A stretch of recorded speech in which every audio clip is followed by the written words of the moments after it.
Is-surplus ma ġiex mill-awsterità u minn żieda fit-taxxi iżda bil-kontra.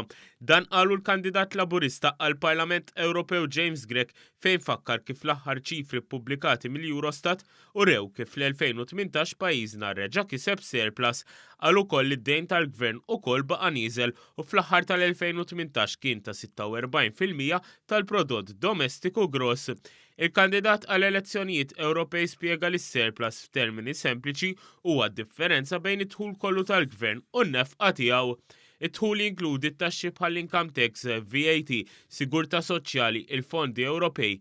L-ispiża tal-gvern tinkludi l-ispiża rikurrenti fuq pagi, mediċina l-isptarijiet, pensjonijiet, benefiċċji soċjali u l-ispiża kapitali fuq l-infrastruttura. James Grech saħaq li dawn huma ċifri li għoddu ħafna fl-Unjoni Ewropea għal li regoli Ewropej huma li d-deficit ma jistax jaqbel 3% tal-ġid nazzjonali u li d-dejn tal-gvern ma jridx ikun ta' aktar minn 60% tal-prodott domestiku gross għal li pajjiżna mhux tal-imqabiżx dawn l-obbligi imma qegħdin taħtom sew. James Grech qal li din hija differenza kardinali bejn dan il-gvern u dak preċedenti qal li din hija t-tielet sena ta' surplus u l-gvern ħadem bil-għaqal biex kabbar l-ekonomija b'bosta inċentivi bħal childcare b'xejn tnaqqis fil-kontijiet tad-dawl u l-ilma u investiment ġdid f'bosta setturi.